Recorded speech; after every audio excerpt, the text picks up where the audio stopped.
Hello बच्चों, आप लोगों को सभी को बहुत-बहुत नमस्कार। तो नए सेशन में फिर से मैं एक नया चैप्टर लेके आया हूँ, जिस चैप्टर का नाम है एरर एनालिसिस। लेकिन इसमें अभी तक हमने डिस्कस किया है केवल डिज़ायरेबल कैरेक्टरिस्टिक्स के बारे में। तो आज हम देखेंगे अनडिज़ायरेबल कैरेक्टरिस्टिक्स के बारे में कि कौन-कौन सी अनडिज़ायरेबल कैरेक्टरिस्टिक्स हैं और ये इंस्ट्रूमेंट में किस तरह से इफ़ेक्ट डालती हैं उसकी रीडिंग पे। तो बेटा सबसे पहले हम रिवीजन कर लेते हैं कि पिछली क्लास में हमने क्या-क्या डिस्कस किया। क्योंकि जैसा कि मैं हमेशा करता हूं कि लास्ट में समरी देता हूं और फिर उसके बाद हम रिवीजन करते हैं कि पिछली क्लास में हमने क्या-क्या डिस्कस किया। तो हमने पिछली क्लास में देखा कि डिजायरेबल कैरेक्टरिस्टिक्स मतलब किसी भी इंस्ट्रूमेंट की अगर स्टैटिक कैरेक्टरिस्टिक्स की हम बात करें तो वहां पर डिजायरेबल होती हैं और अनडिजायरेबल होती हैं। डिजायरेबल कैरेक्टरिस्टिक्स में हमने आपको डिस्कस किया एक्यूरेसी।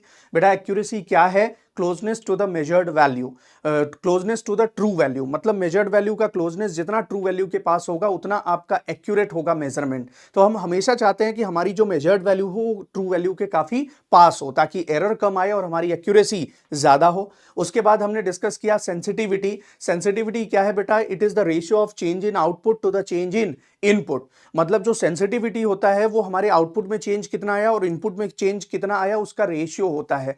हमेशा हम किसी भी इंस्ट्रूमेंट के लिए हाई सेंसिटिव इंस्ट्रूमेंट का इस्तेमाल करते हैं ताकि हमारा लोडिंग इफेक्ट बेटा हमेशा कम हो।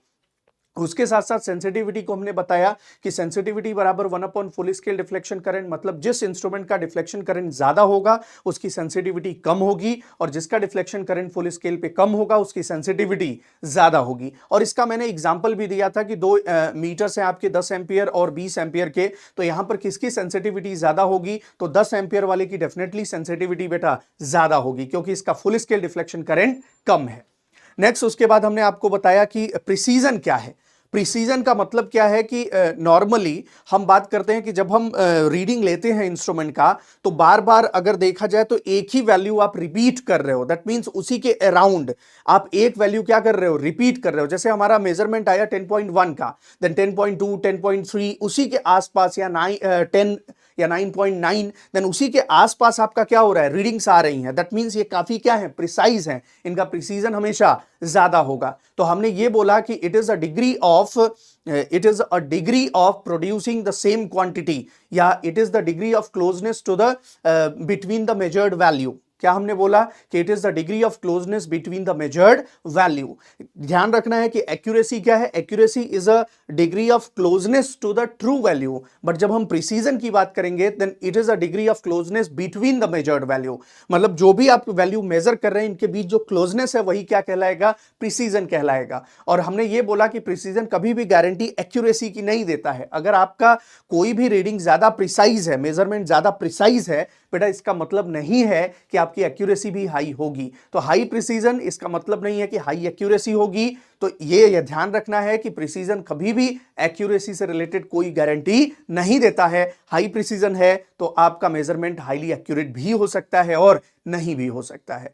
फिर हमने आपको बताया प्रिसीजन के बाद रिजोल्यूशन के बारे में बताया कि रिजोल्यूशन क्या है बेटा?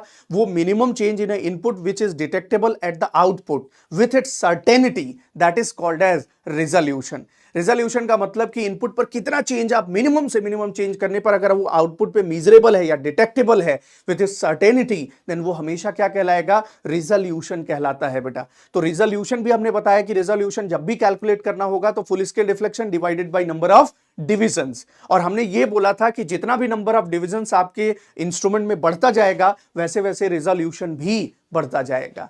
तो आई थिंक ये सारी चीजें हमने डिस्कस कर ली थी। तो आज का टारगेट क्या है ये पहले हम देखेंगे। तो बेटा आज के क्लास में हम सबसे पहले डिस्कस करने वाले हैं अनडिजायरेबल कैरेक्टरिस्टिक्स में जो भी चीजें बची हुई हैं, जैसे हिस्टैरिसीस हो गया, लैग हो गया। उसके साथ साथ अगर देखा जाए तो थ्रेशोल्ड डिस्कस करेंगे, डेड जोन डिस्कस करेंगे, डेड टाइम डिस्कस करेंगे। तो ये अनडिजायरेबल कैरेक्टरिस्टिक्स हैं, दैट मींस ये हम नहीं चाहते हैं कि इंस्ट्रूमेंट में हो।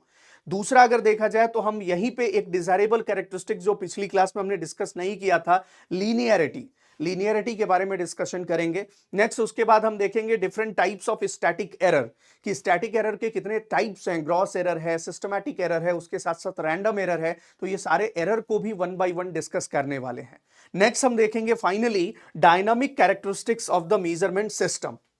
मतलब जो हमारा मेजरमेंट सिस्टम है बेटा, हम उसकी डायनामिक कैरेक्टरिस्टिक्स के बारे में डिस्कशन करेंगे कि उसकी डायनामिक कैरेक्टरिस्टिक्स क्या है। डायनामिक कहने का मतलब क्या है कि जो हमारा कैरेक्टरिस्टिक्स है that depends on the time, that means वो टाइम के साथ क्या हो रहा है, चेंज हो रहा है, इसलिए वो कैरेक्टरिस्टिक्स क्या कहलाएगी, डायनामिक कहलाएगी। तो चलिए आते हैं, सबसे पहला डिस्कस करेंगे यहां पर हिस्टैरिसीस एरर के बारे में। बेटा हिस्टैरिसीस एरर क्या है इसको समझते हैं। आपने बेसिक इलेक्ट्रिकल इंजीनियरिंग में भी पढ़ा होगा कि हिस्टैरिसीस क्या है, कि हिस्टैरिसीस एक ऐसा फिनोमिना है जिस पर loading energy may not be equal to unloading energy, मतलब लोडिंग एनर्जी अनलोडिंग एनर्जी के इक्वल नहीं होगी, तो ये फिनोमिना क्या कहलाएगा, हिस्टैरिसीस कहलाएगा। जैसे कि आपने बीएच कर्व से देखा कि हिस्टैरिसीस का मतलब होता है टू लैग बिहाइंड, मतलब किसी से पिछड़ जाना। देन हिस्टैरिसीस जब हम बीएच कर्व में देखें तो बी हमेशा एच से क्या कर जाता है, लैग कर जाता है। तो बीएच कर्व में आपने देखा होगा बेटा कि यहां पर अगर हम इसका बीएच कर्व ड्रॉ करें, यहां पे हमने इसका बीएच कर्व अगर ड्रॉ किया, ये हमने मान लिया ये बी है और ये एच है, तो आपने देखा होगा कि कोई भी रेसिडुअल फ्लक्स अगर थोड़ा सा है तो ये क्या होगा, ये जैसे जैसे आप एच को बढ़ाते जाओगे बी क्या होता जाएगा, बढ़ता जाएगा, और फाइनली क्या आ जाएगा, एक सैचुरेशन आ जाएगा। देन उसके बाद अगर आप एच को घटा रहे हो तो बी भी घटता जाएगा, लेकिन जब एच जीरो हो जाता है तो यहां पे आप देख रहे हो यहां बी जीरो नहीं है। एच जीरो होने पर मतलब मैग्नेटिक फील्ड हमने क्या किया, मैग्नेटिक फील्ड इंटेंसिटी को रिमूव कर दिया, लेकिन फिर भी इसमें कुछ ना कुछ रेसिडुअल फ्लक्स बचा हुआ है, और यही प्रॉपर्टी क्या कहलाती है, रिटेंटिविटी कहलाती है। और ये जो फ्लक्स है ये रेसिडुअल फ्लक्स कहलाता है। अब हम क्या करते हैं, नेगेटिव फील्ड अप्लाई करेंगे, देन उसके कारण बी घटते हुए क्या हो जाएगा, जीरो। तो जितना नेगेटिव फील्ड आप अप्लाई कर रहे हो to eliminate the residual flux, residual flux को एलिमिनेट करने के लिए जितना आप नेगेटिव डायरेक्शन में मैग्नेटिक फील्ड अप्लाई कर रहे हो, जितना नेगेटिव डायरेक्शन में मैग्नेटिक फील्ड अप्लाई कर रहे हो, यही क्या कहलाएगा, कोहेर्सिविटी कहलाता है, ताकि आपका रेसिडुअल फ्लक्स क्या हो जाए, जीरो हो जाए, आपका मैग्नेट डीमैग्नेटाइज हो जाए। देन यहां पर जैसे जैसे अगर अगेन आप नेगेटिव डायरेक्शन में फील्ड को बढ़ाते जाते हो तो यहां पर ये फिर फाइनली क्या आ जाएगा, सैचुरेशन आ जाएगा। देन यही साइकिल वो क्या करता है, बार बार रिपीट करता है। तो आप देखिए H is equals to zero पर यहां पर कितनी वैल्यू है, फर्स्ट नेगेटिव और दूसरा क्या है, पॉजिटिव। दैट मींस ये रेसिडुअल मैग्नेटिज्म है। तो हम ये कह सकते हैं कि अगर कोई भी इंस्ट्रूमेंट सेम इनपुट वैल्यू पर दो डिफरेंट रीडिंग शो करता है, देन इसी को हम बोलते हैं हिस्टैरिसीस एरर। ध्यान रखिएगा इसका मतलब क्या है कि सेम रीडिंग पर क्या शो कर रहा है, सपोज ये एच की वैल्यू क्या है, सेम, देन इस पर्टिकुलर एच की वैल्यू पे ये क्या करेगा, दो डिफरेंट रीडिंग शो करेगा। तो हम ये कह सकते हैं कि हिस्टैरिसीस एक ऐसा फिनोमिना है, या हिस्टैरिसीस एरर किसी भी इंस्ट्रूमेंट में वो एरर है जिसमें कोई भी instrument same value of input के लिए कितनी रीडिंग शो कर रहा है बेटा, दो रीडिंग। तो अगर आपके एग्जाम में डायरेक्टली ये पूछा जाए कि कौन सा ऐसा एरर है जिसमें सेम वैल्यू ऑफ इनपुट के लिए हमेशा आपका इंस्ट्रूमेंट दो रीडिंग शो करता है, तो आप आंसर क्या देंगे, आप हमेशा आंसर हिस्टैरिसीस एरर देने वाले हैं। क्लियर है बेटा, आई थिंक ये समझ में आया होगा आपको। दूसरा चीज, अगर हम बात करें कि इस हिस्टैरिसीस एरर के कारण इंस्ट्रूमेंट की रीडिंग पे क्या फर्क पड़ता है, तो हमेशा ध्यान रखना कि इंस्ट्रूमेंट हमेशा असेंडिंग वैल्यूज के लिए, मतलब बढ़ती हुई वैल्यूज के लिए हमेशा लेस देन एक्चुअल शो करता है, मतलब कि जो हमारी ओरिजिनल वैल्यू है इससे क्या करेगा, कम शो करेगा फॉर असेंडिंग वैल्यूज, मतलब बढ़ती हुई वैल्यूज के लिए। और अगर वैल्यूज डिसेंडिंग है, घटती हुई वैल्यूज हैं, तो ये हमेशा ज्यादा शो करेगा, हमेशा मोर देन एक्चुअल शो करता है, मतलब ओरिजिनल वैल्यू से हमेशा ज्यादा शो करेगा। क्या बोला हमने बेटा, यहां पर हमने आपको बताया कि हिस्टैरिसीस एक ऐसा फिनोमिना है जहां पर सेम वैल्यू ऑफ इनपुट के लिए इंस्ट्रूमेंट दो डिफरेंट रीडिंग शो कर रहा है। क्लियर है। दूसरा हमने ये बताया कि हिस्टैरिसीस एरर के कारण ही हमेशा असेंडिंग वैल्यूज के लिए इंस्ट्रूमेंट एक्चुअल से कम शो करता है, और डिसेंडिंग वैल्यूज के लिए इंस्ट्रूमेंट हमेशा एक्चुअल से ज्यादा शो करता है। ये किसके कारण होता है, ये हिस्टैरिसीस एरर के कारण होता है। तो क्लियर है यहां पर, तो यहां पे हम लिख सकते हैं हिस्टैरिसीस के लिए नॉर्मली ये कर्व जो कहलाता है, यही कर्व क्या होता है, हिस्टैरिसीस कर्व होता है। ध्यान रखिएगा, इस कर्व को हम क्या बोलते हैं, इसी कर्व को बोलते हैं हिस्टैरिसीस कर्व, या इसी को हम मैग्नेटाइजेशन कर्व भी बोल सकते हैं, इसको बीएच कर्व भी बोल सकते हैं। और इसमें हमेशा ध्यान रखना है, मैं एक पॉइंट बता देता हूं, हमेशा क्या होता है, बी लैग करता है किससे, एच से। इसी को हम क्या बोलते हैं, magnetization curve. Area under the BH curve, इस बीएच कर्व के अंदर का जो एरिया है यही आपका क्या कहलाता है, हिस्टैरिसीस लॉस कहलाता है। Area under the BH curve, area under BH curve क्या कहलाता है बेटा, एरिया अंडर बीएच कर्व कहलाता है। ये मेजरमेंट का पार्ट नहीं है लेकिन फिर भी रिवीजन के लिए मैं आपको बता दूं कि area under the BH curve क्या कहलाता है, that is called as hysteresis, hysteresis loss. और अगर हम क्या करना चाहते हैं, इस हिस्टैरिसीस लॉस को रिड्यूस करना चाहते हैं तो ये बीएच कर्व हमेशा क्या होना चाहिए, थिन होना चाहिए। थिन बीएच कर्व हम इस्तेमाल करते हैं उस समय ताकि हमारा हिस्टैरिसीस लॉस क्या हो सके, कम हो सके। ब्रॉड बीएच कर्व होगा तो बेटा हिस्टैरिसीस लॉस ज्यादा होगा। नेक्स्ट अगर हम बात करें कि यहां पर बी क्या करता है, लैग करता है एच से, और लैग का मतलब ही होता है हिस्टैरिसीस, टू लैग बिहाइंड, किसी से पिछड़ जाना। तो इसीलिए इस कर्व का नाम क्या पड़ा, हिस्टैरिसीस कर्व, क्योंकि हिस्टैरिसीस का मतलब ही क्या है, लैग करना। क्लियर है। ये फ्लक्स हमेशा क्या कहलाएगा, this flux is called as residual flux. और ये प्रॉपर्टी क्या कहलाएगी, यही प्रॉपर्टी कहलाती है retentivity.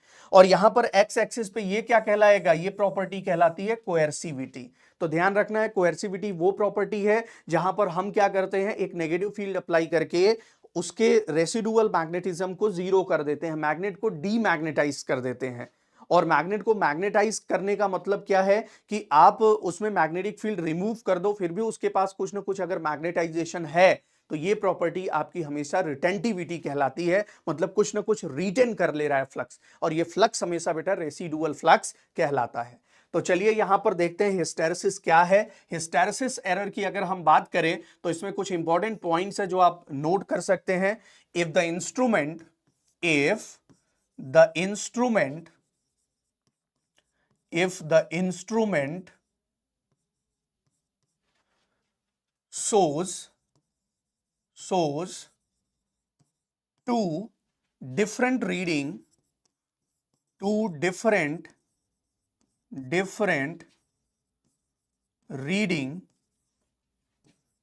for the same input value, for the same input value, then it is called as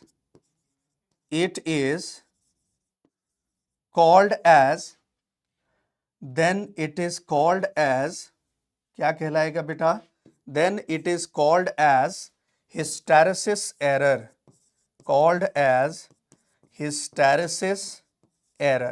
ध्यान रखना। हिस्टैरिसीस एरर क्या है, हमने क्या बोला कि if the instrument shows two different reading, कितनी रीडिंग शो कर रहा है, दो डिफरेंट रीडिंग, किसके लिए, for the same value of input, मतलब सेम वैल्यू ऑफ इनपुट के लिए अगर इंस्ट्रूमेंट दो डिफरेंट रीडिंग शो कर रहा है तो इसी को हम क्या बोलते हैं, हिस्टैरिसीस एरर कहते हैं। इसका इफेक्ट क्या पड़ेगा बेटा, ये चीज हमें ध्यान में रखनी है जब भी हम बात करेंगे कि हिस्टैरिसीस एरर के कारण क्या होगा।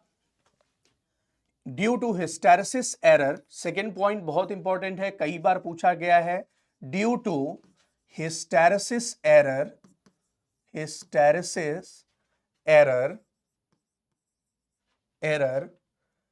instrument shows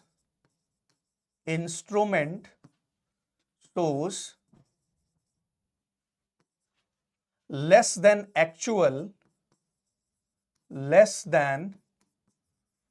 actual for ascending values,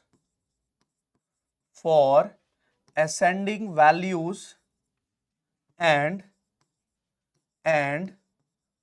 more than actual for descending values। साथ साथ बेटा आपको लिखना भी है, हमने क्या बोला, हमेशा जब भी आप ऑनलाइन क्लासेस करो या जब भी आप ये वीडियो देखो तो हमेशा एक चीज ध्यान रखना है कि केवल देखते रहने से आपको कुछ नहीं समझ में आएगा, आप थोड़ी देर के लिए समझोगे बाद में भूल जाओगे। तो बेटा मेरा यही मानना है कि आप जब भी लेक्चर्स देखिए, कहीं भी कोई भी लेक्चर देखें तो हमेशा ये ध्यान रखना है कि आपके पास पेन और कॉपी होनी चाहिए और आप एक प्रॉपर नोट्स अपने बनाओ। जब तक कि आप अपने प्रॉपर नोट्स नहीं बनाओगे तब तक आपको हमेशा दिक्कत होने वाली है। एक बार मेहनत करके आप प्रॉपर अपना नोट्स बना लो, देन फाइनली उसके बाद अब आपके लिए बहुत आसान हो जाएगा। मतलब जब भी आपको रिवीजन करना है तो आप केवल और केवल अपने नोट्स से रिवीजन किया करो। तो हमेशा ये ध्यान रखो कि नोट्स हमें बनाना है साथ साथ, और उसके बाद अगर देखें तो प्रॉपर उसको हमें रिवीजन करना है।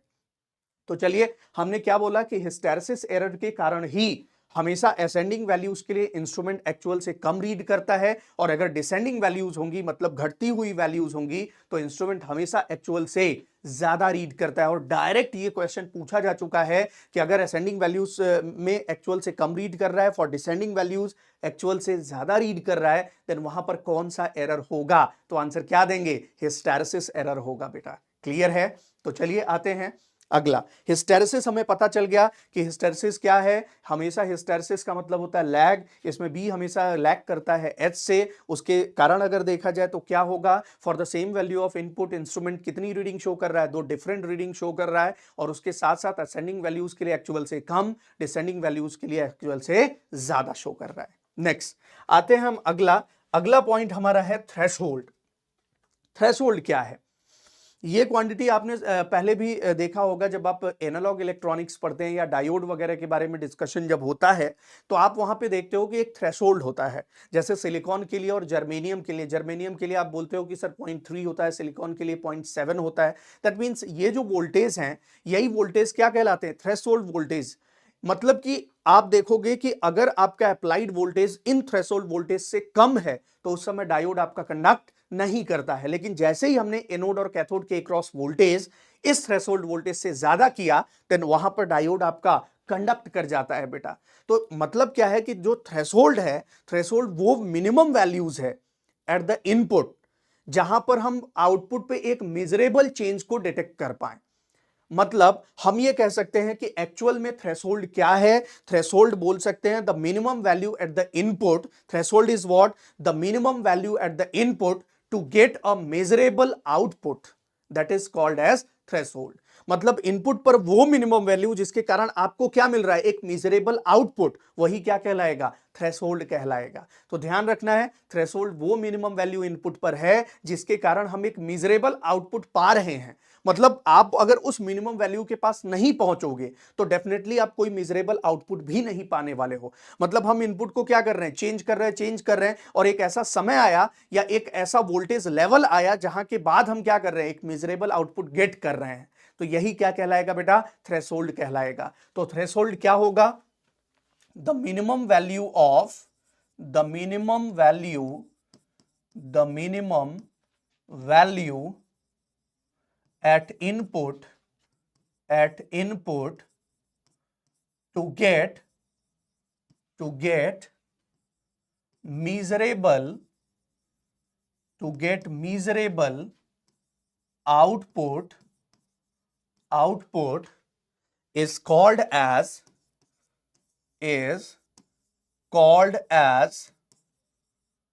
threshold, मतलब थ्रेशोल्ड क्या है? वो मिनिमम वैल्यू इनपुट पे है जिसके कारण हम एक मेजरेबल आउटपुट गेट कर रहे हैं, तो यही क्या कहलाएगा? थ्रेशोल्ड कहलाएगा। तो ये चीज आपको ध्यान में रखनी चाहिए। हमने क्या डिस्कस कर लिया? हमने डिस्कस कर लिया बेटा हिस्टैरिसीस। दूसरा हमने डिस्कस कर लिया हिस्टैरिसीस के बाद थ्रेशोल्ड के बारे में डिस्कस किया। थ्रेशोल्ड क्या है? वो मिनिमम वैल्यू है इनपुट पर जिससे हम आउटपुट पे एक मेजरेबल आउटपुट गेट कर रहे हैं, वही कहलाएगा थ्रेशोल्ड। तो चलिए यहां पर नेक्स्ट अब हम देखते हैं अगला क्या है बेटा। अगला हम देखते हैं यहां पर dead time and dead zone. तो ये बहुत इंपॉर्टेंट आपके लिए है, डेड टाइम और डेड जोन।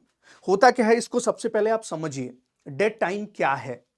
नॉर्मली अगर देखा जाए तो कोई भी आपका मूविंग सिस्टम है, देन इस मूविंग सिस्टम में क्या है? पॉइंटर लगा हुआ है। ये पॉइंटर क्या करेगा? इसका कुछ ना कुछ वेट होगा बेटा। अगर इसका वेट है तो इसका मतलब क्या है कि इसमें कुछ ना कुछ इनर्शिया होगा। देन अपने इनर्शिया के कारण पॉइंटर तुरंत डिफ्लेक्ट नहीं करता है from is zero initial position, it will take some time.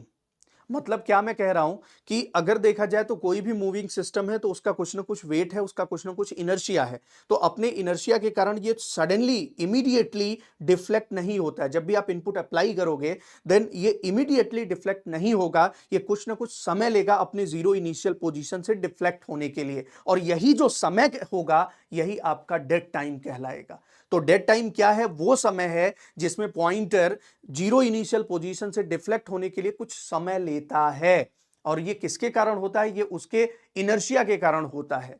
तो यही टाइम क्या कहलाएगा बेटा? डेड टाइम कहलाएगा। मतलब कि पॉइंटर को जीरो इनिशियल पोजीशन से रिस्पॉन्ड करने के लिए कुछ समय लगता है, और वही समय हमेशा डेड टाइम कहलाता है। और अगर हम बात करें डेड जोन का, कि डेड जोन क्या है, then for the large change in the input और for the large value of input there is no output. मतलब आप इनपुट अप्लाई कर रहे हो, इनपुट अप्लाई कर रहे हो, और एक लार्ज इनपुट आप अप्लाई कर रहे हो, लेकिन फिर भी आउटपुट में कोई भी आपका चेंजेस नहीं हो रहा है, आउटपुट अभी भी क्या है? जीरो है।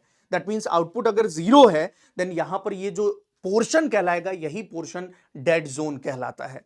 तो दोनों चीज आप ध्यान रखिएगा कि हमने इनपुट अप्लाई किया, पॉइंटर मूविंग सिस्टम है, it is having some inertia, और इसके इनर्शिया के कारण पॉइंटर तुरंत डिफ्लेक्ट नहीं कर रहा, ये कुछ समय ले रहा, और जितना भी समय अपने जीरो इनिशियल पोजीशन से डिफ्लेक्ट करने के लिए ले रहा, यही समय बेटा क्या है? डेड टाइम है। डेड जोन क्या है sir?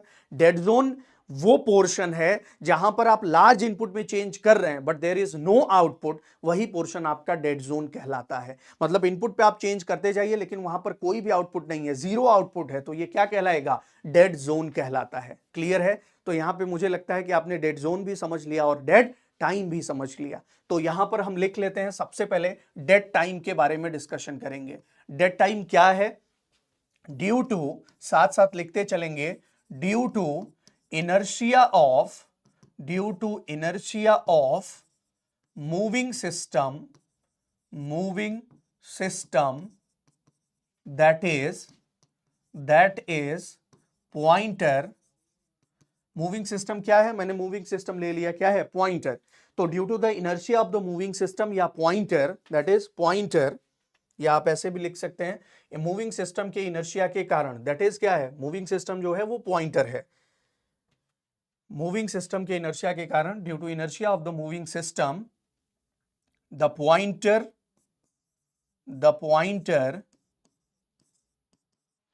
will take some time to deflect from zero initial position,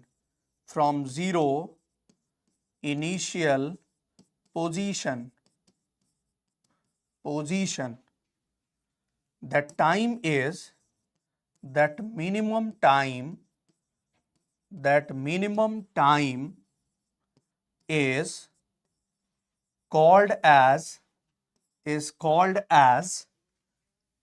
dead time। ध्यान रखना है, हमने क्या लिखा बेटा यहां पर, कि मूविंग सिस्टम के इनर्शिया के कारण पॉइंटर क्या करेगा? जीरो इनिशियल पोजीशन से डिफ्लेक्ट होने के लिए कुछ समय लेगा, इमीडिएटली डिफ्लेक्ट नहीं होगा, it will take some time, और वही समय क्या कहलाएगा? This minimum time is called as dead time. Clear है? तो ध्यान रखना है, हम हमेशा चाहते हैं कि हमारा इंस्ट्रूमेंट का जो डेड टाइम है वो हमेशा क्या होना चाहिए? मिनिमम होना चाहिए। ये डेड टाइम क्या है? अनडिजायरेबल कैरेक्टरिस्टिक्स है, ये हमेशा क्या होनी चाहिए? मिनिमम होनी चाहिए। और इसको मिनिमम करने के लिए हम हमेशा क्या करते हैं? जो मूविंग सिस्टम का वेट होता है वो हमेशा कम रखते हैं, मतलब हमेशा लाइट वेट का मूविंग सिस्टम इस्तेमाल करते हैं। इसीलिए हम पॉइंटर को हमेशा एल्यूमिनियम का बनाते हैं, ताकि अगर ये लाइट वेट का होगा तो जैसे ही आप इनपुट अप्लाई करोगे, ये सडनली क्या होगा? पॉइंटर डिफ्लेक्ट कर जाएगा अपने जीरो इनिशियल पोजीशन से। लेकिन ऐसा नहीं कि आप डेड टाइम को जीरो कर दें बेटा, कम कर सकते हैं बट जीरो नहीं कर सकते। तो डेड टाइम क्या होना चाहिए? मिनिमम होना चाहिए। इसके लिए हमने पॉइंटर कैसा डिजाइन किया है? लाइट वेट का। और ये किसका बना होता है बेटा? इंस्ट्रूमेंट में एल्यूमिनियम का बना होता है। तो बताइए कॉन्सेप्ट चमक रहा है या नहीं चमक रहा है? डेफिनेटली चमका होगा। नेक्स्ट, अगला अगर हम देखें कि हमारा क्या है? Dead zone. अगर हम डेड जोन की बात करें बेटा, कि डेड जोन क्या है, इसको समझते हैं। डेड जोन क्या है? जब भी हम बात करेंगे डेड जोन की, इसका मतलब क्या है? कि हम ये कह रहे हैं कि इनपुट में आप क्या करो? लार्ज चेंज करो, लेकिन आउटपुट वहां पे कोई भी ना हो, आउटपुट जीरो हो, देन वही पोर्शन क्या कहलाएगा? हमेशा डेड जोन कहलाता है। Then for large input value, input value, there is no output, no output, for large input value there is no output. This portion is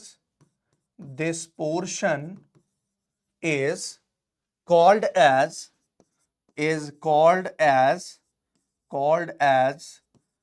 dead zone. ये portion क्या कहलाएगा बेटा? यही पोर्शन डेड जोन कहलाता है।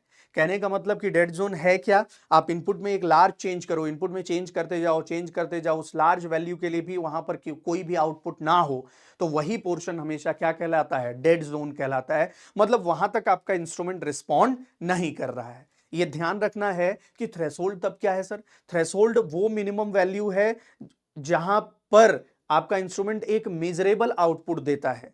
Means उसके पहले तक अगर देखा जाए तो उसके पहले तक इंस्ट्रूमेंट ने कोई भी आउटपुट नहीं दिया, तो इसका मतलब कि यही जो डेड जोन है वो कहां तक होता है? थ्रेशोल्ड तक ही होता है।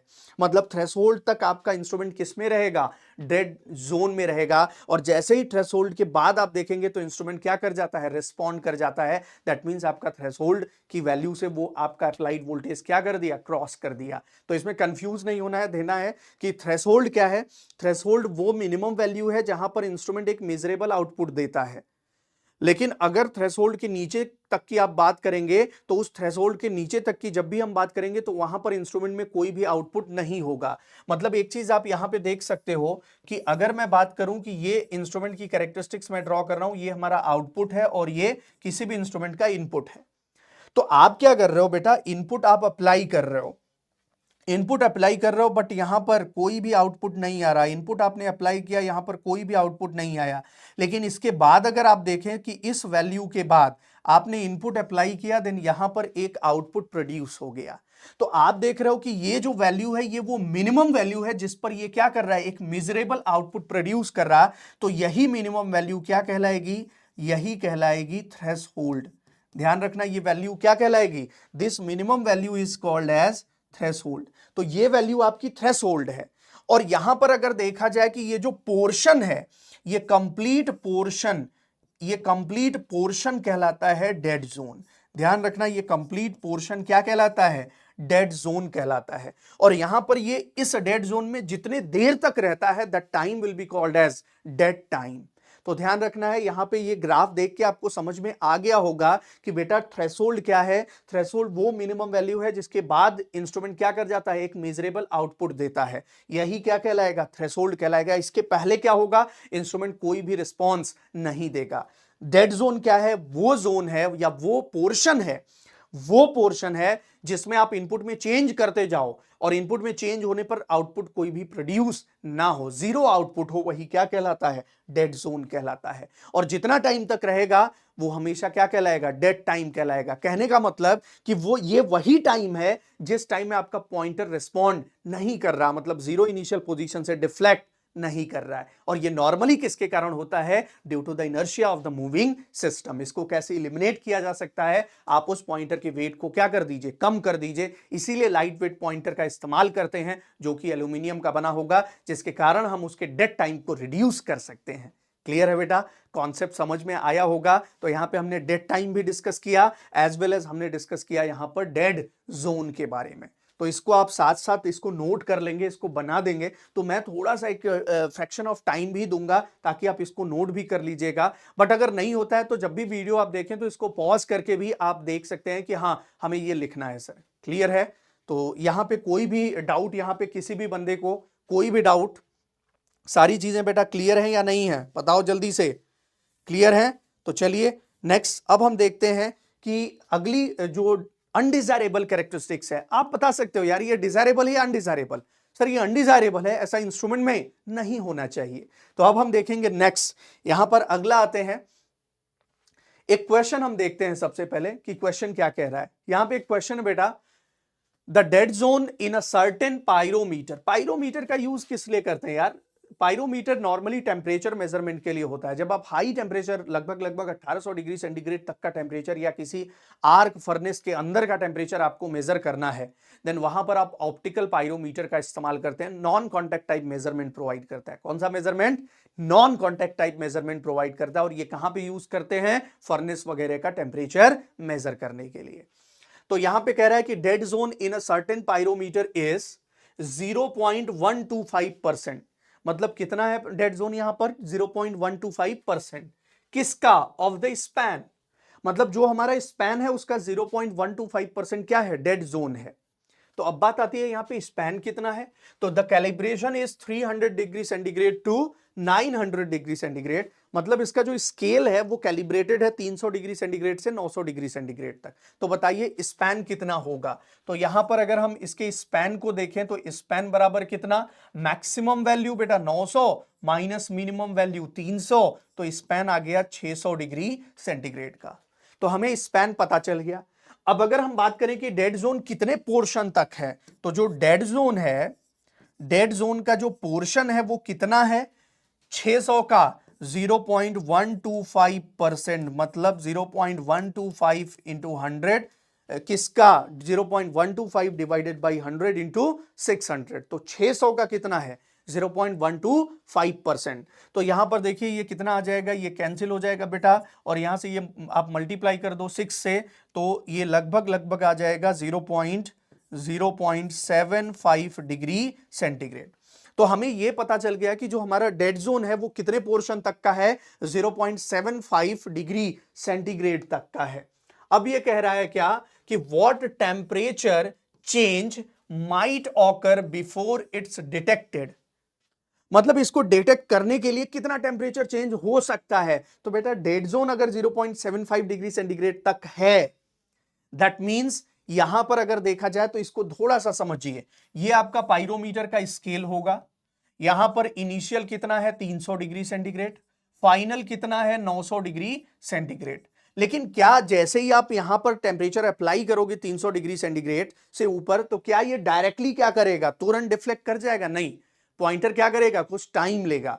तो बेटा यहां पर अगर आप देखें तो नॉर्मली यहां इसका अगर हम आउटपुट देखें विथ रेस्पेक्ट टू इनपुट, तो यहां पर ये क्या है? 300 डिग्री सेंटीग्रेड। ये कितना है? 300 डिग्री सेंटीग्रेड। और यहां पर अगर देखा जाए तो ये कितना है? 600 डिग्री सेंटीग्रेड। ध्यान से समझना, समझने वाली चीज है और बहुत इंपॉर्टेंट है।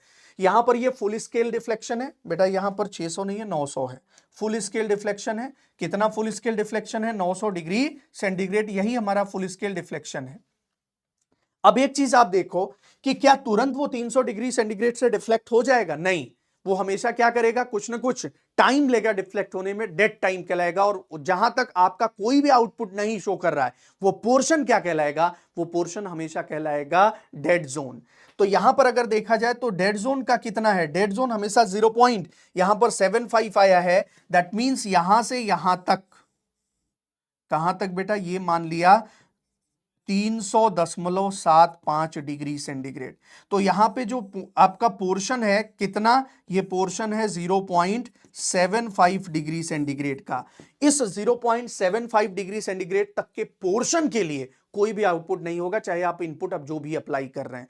दैट मींस आप अगर यहां पर इनपुट 300.5 डिग्री सेंटीग्रेड अप्लाई कर रहे हो, 300.6 डिग्री सेंटीग्रेड अप्लाई कर रहे हो, 300.7 डिग्री सेंटीग्रेड अप्लाई कर रहे हो, तब भी कोई भी आउटपुट इंस्ट्रूमेंट आपका शो नहीं करेगा। तो यही रेंज क्या कहलाएगा? यही रेंज या यही पोर्शन आपका कहलाता है डेड जोन। तो डेड जोन का स्पैन कितना है? यहां पर डेड जोन कितना है? 0.75 डिग्री सेंटीग्रेड।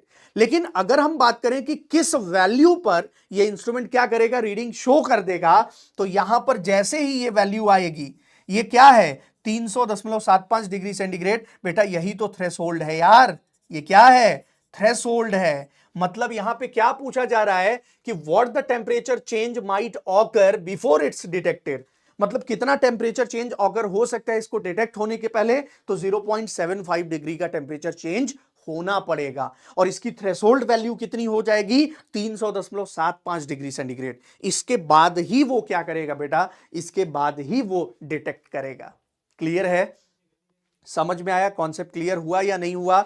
तो हमेशा ध्यान रखना है कि जैसे ही डेड जोन खत्म होता है तो डेड जोन की जो अपर बाउंड्री है वही अपर बाउंड्री आपकी थ्रेशोल्ड है, क्योंकि उसके बाद इंस्ट्रूमेंट रिस्पॉन्ड कर जाएगा इनपुट पे और उसके पहले इंस्ट्रूमेंट रिस्पॉन्ड नहीं करता है।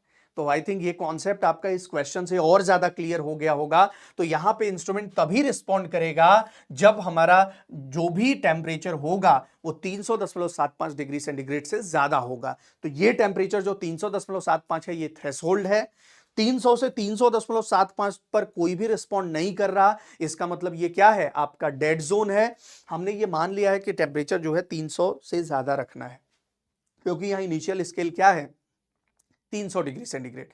इसके नीचे तो कोई भी रिस्पॉन्ड करेगा ही नहीं करेगा, तो ये ध्यान रखना है यहां पर कि इसके नीचे कोई भी रिस्पॉन्ड नहीं करेगा। तो यहां पर इस पर्टिकुलर इंस्ट्रूमेंट के लिए हम देखा जाए तो ये आपका क्या रहेगा, डेड जोन रहेगा। 300 से नीचे आप इस इंस्ट्रूमेंट का यूज नहीं करोगे, क्योंकि इसका स्केल या full scale deflection initial value अलग है। Is that clear? ये ध्यान रहेगा बेटा। चलिए आते हैं यहां पर नेक्स्ट, अब हम डिस्कस करने वाले हैं ड्रिफ्ट के बारे में। अगली डिजायरेबल या अनडिजायरेबल, बताइए। अनडिजायरेबल कैरेक्टरिस्टिक्स है, कौन सी कैरेक्टरिस्टिक्स है बेटा, अनडिजायरेबल। कौन सा, ड्रिफ्ट। ड्रिफ्ट क्या है, ड्रिफ्ट का मतलब समझ रहे हैं आप, यहां पर ड्रिफ्ट का मतलब क्या है, मोशन से या शिफ्टिंग से हो सकता है। तो यहां पर जब भी आप देखें तो नॉर्मली ड्रिफ्ट क्या है, एक ऐसा एरर है, it is an error which is constant through out the range of the scale. मतलब ड्रिफ्ट एक ऐसा एरर है जो पूरे स्केल रेंज पे क्या होगा, कांस्टेंट रहेगा। तो यही क्या कहलाता है, आपका ड्रिफ्ट कहलाता है। जैसे यहां पर अगर देखा जाए तो ड्रिफ्ट क्या है, दो तरीके के हैं। पहला आपका जीरो ड्रिफ्ट हो सकता है और दूसरा स्पैन ड्रिफ्ट हो सकता है। तो ड्रिफ्ट कितने हैं, दो तरह के हैं। पहला कौन सा, जीरो ड्रिफ्ट है, और दूसरा कौन सा बेटा, स्पैन ड्रिफ्ट है। तो ये दो तरह के ड्रिफ्ट हो सकते हैं, जीरो ड्रिफ्ट और स्पैन ड्रिफ्ट। क्या है इसको समझते हैं। हमने ये बोला कि ड्रिफ्ट क्या होगा, हमेशा कांस्टेंट होगा throughout the range of scale. मतलब पूरे रेंज ऑफ स्केल पे आप देखें, zero to full scale deflection, हमेशा ड्रिफ्ट जो रहेगा वो हमेशा कांस्टेंट रहेगा। ड्रिफ्ट कितने तरह के हैं, दो तरह के। कौन कौन से, जीरो ड्रिफ्ट और स्पैन ड्रिफ्ट। सबसे पहले हम बात करते हैं यहां पर कि जीरो ड्रिफ्ट क्या है। तो जीरो ड्रिफ्ट में होता क्या है बेटा, कि जो भी आपका इंटायर कैलिब्रेशन है, वो इंटायर कैलिब्रेशन एक परमानेंट सेट के कारण ग्रेजुअली अपवर्ड शिफ्ट हो जाता है। हमने क्या बोला कि जीरो ड्रिफ्ट के कारण entire calibration will shift gradually due to permanent set. Permanent set के कारण कुछ ऐसा परमानेंट सेट होगा, कुछ ऐसा आपका due to the instability of the component या इंटरनल टेम्परेचर चेंज के कारण कुछ ऐसा परमानेंट सेट हो गया, जिसके कारण आपका ये पूरा का पूरा कैलिब्रेशन क्या हो गया, ग्रेजुअली शिफ्ट हो गया। देन वही क्या कहलाता है, जीरो ड्रिफ्ट कहलाता है। फॉर एग्जाम्पल यहां पे ग्राफ के थ्रू हम समझ सकते हैं बेटा, ग्राफ के थ्रू इसको देखते हैं। क्या है ये, क्या है आउटपुट, यहां पे क्या है इनपुट। अगर हम बात करें कि हमारा डिजायर क्या है, डिजायर ये है कि हमेशा आउटपुट इनपुट के क्या होना चाहिए, प्रोपोर्शनल होना चाहिए। तो जो डिजायर्ड कैरेक्टरिस्टिक्स है बेटा वो इस तरह की है। अगर हम बात करें कि जो डिजायर्ड कैरेक्टरिस्टिक्स है हमारी, वो डिजायर्ड कैरेक्टरिस्टिक्स कुछ इस तरीके की है। फिर से कर देते यार, कलर चेंज कर देते इसका। नॉर्मली जो डिजायर्ड कैरेक्टरिस्टिक्स है, वो डिजायर्ड कैरेक्टरिस्टिक्स ये है। ये हमारी क्या है, डिजायर्ड कैरेक्टरिस्टिक्स। दैट मींस हमारा जो आउटपुट होना चाहिए वो इनपुट के क्या होना चाहिए, प्रोपोर्शनल होना चाहिए, कुछ लीनियरिटी होनी चाहिए। और उसके साथ साथ अगर देखा जाए तो ये कौन सी कैरेक्टरिस्टिक्स है, ये हमारी है डिजायर्ड कैरेक्टरिस्टिक्स। तो डिजायर्ड कैरेक्टरिस्टिक्स तो ये हो गई।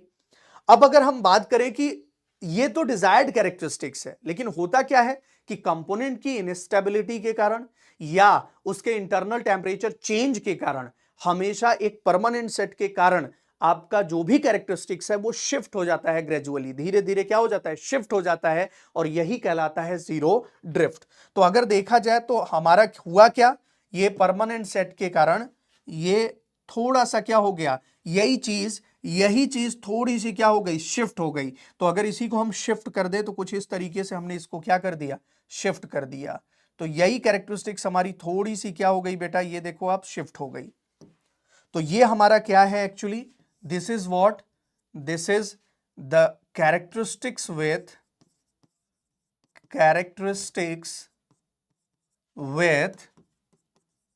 Zero drift, characteristics with zero drift. Then यहां पर आप देख रहे हो तो यही आपका पोर्शन क्या कहलाएगा, जितना आपका परमानेंट सेट के कारण ये क्या हो रहा है, शिफ्ट हो रहा है, यही पोर्शन क्या कहलाता है बेटा, यही पोर्शन कहलाएगा जीरो ड्रिफ्ट। तो हमने क्या बोला, जीरो ड्रिफ्ट क्या है, जिसमें आपकी जो डिजायर्ड कैरेक्टरिस्टिक्स है वो परमानेंट सेट के कारण अपवर्ड शिफ्ट हो गई है, ग्रेजुअली क्या हो रही है, शिफ्ट हो रही है। तो हमने यही बोला कि entire calibration shifts gradually due to permanent set. Permanent set के कारण आपका पूरा इंटायर कैलिब्रेशन ग्रेजुअली क्या हो गया, शिफ्ट हो गया। तो यही आपका पोर्शन क्या कहलाता है, जितना शिफ्ट हुआ है जीरो ड्रिफ्ट कहलाता है, एट जीरो या ओरिजिन, ओरिजिन से या जीरो पे। क्लियर है, ये चीज आपको क्लियर हुई या नहीं बेटा? अगर आपसे मैं पूछूं कि ये किसके कारण होता है, तो दिस इज ऑकर या this occurs due to the instability of the component as well as internal temperature change. ध्यान रखना है, ये इंटरनल टेम्परेचर चेंज के कारण या कंपोनेंट की इनस्टेबिलिटी के कारण ऑकर होता है। तो हम क्या लिख सकते हैं यहां पर, ये पोर्शन पे यहां पे हम लिख सकते हैं, स्पैन ड्रिफ्ट के ऊपर लिख रहा हूं, zero drift occurs due to instability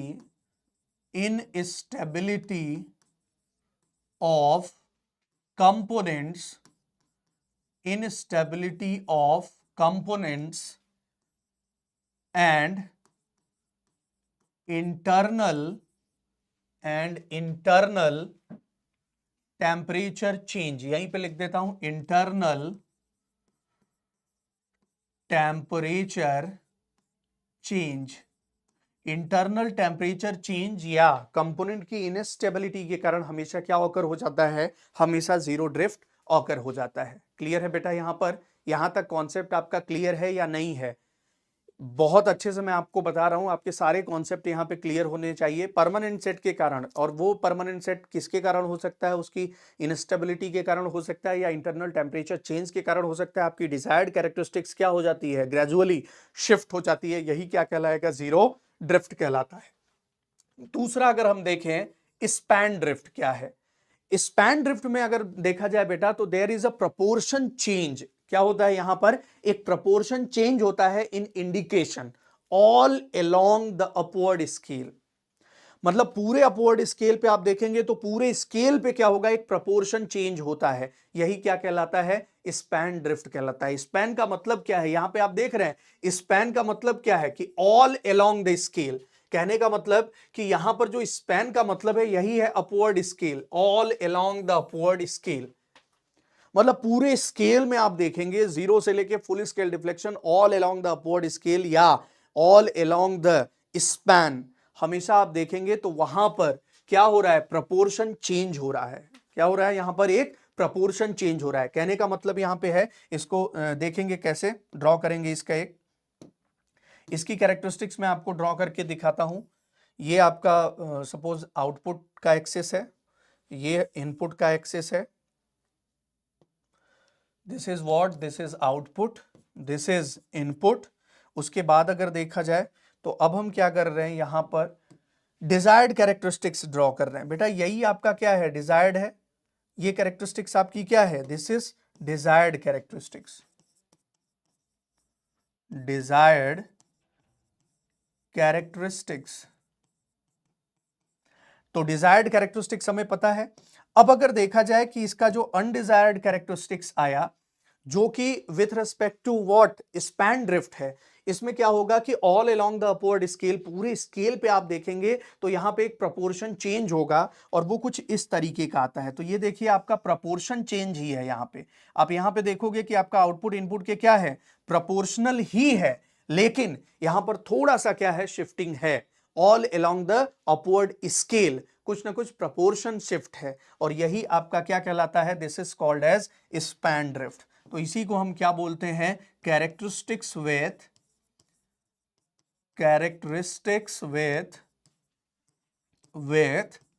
span drift. किसके साथ कैरेक्टरिस्टिक्स है, स्पैन ड्रिफ्ट के साथ कैरेक्टरिस्टिक्स है। तो यही क्या कहलाएगा, characteristics with span drift. Clear है बेटा? ये चीज आपको यहां तक क्लियर है या नहीं है? आउटपुट इनपुट में अगर देखा जाए तो यहां पे एक प्रपोर्शन चेंज हो रहा है पूरे through out the scale, but यहां पे आप देख रहे हो कि थोड़ा सा क्या हो रहा है, ये प्रोपोर्शनली शिफ्ट हो गया है, प्रोपोर्शनली क्या हुआ है, शिफ्ट हुआ है, तो यही प्रोपोर्शनल शिफ्टिंग क्या कहलाती है, through out the span, span drift कहलाती है। मतलब ये एक्चुअल है, बट यहां पे हमें क्या मिल रहा है, with respect to span drift थोड़ा सा चेंज मिल रहा है। Is that clear? तो ड्रिफ्ट भी आई थिंक आपको समझ में आया होगा, और ये भी क्या है, अनडिजायरेबल कैरेक्टरिस्टिक्स है किसी भी इंस्ट्रूमेंट की। क्लियर है बेटा? तो हमने क्या क्या डिस्कस किया यहां पर, ड्रिफ्ट में हमने जीरो ड्रिफ्ट डिस्कस किया और उसके साथ साथ स्पैन ड्रिफ्ट डिस्कस किया, जीरो ड्रिफ्ट और स्पैन ड्रिफ्ट। नेक्स्ट हम आते हैं बेटा यहां पर एक और आपकी जो कैरेक्टरिस्टिक्स है, लीनियरिटी। आप बताइए लीनियरिटी होनी चाहिए या नहीं होनी चाहिए? डेफिनेटली होनी चाहिए यार। हमेशा आउटपुट क्या होना चाहिए, in proportion with the input. मतलब जैसे जैसे इनपुट चेंज हो रहा है उसी तरह से हमारा आउटपुट भी क्या होना चाहिए, चेंज होना चाहिए। तो वही क्या कहलाती है, लीनियरिटी कहलाती है। तो लीनियरिटी क्या है बेटा, output output must be in proportion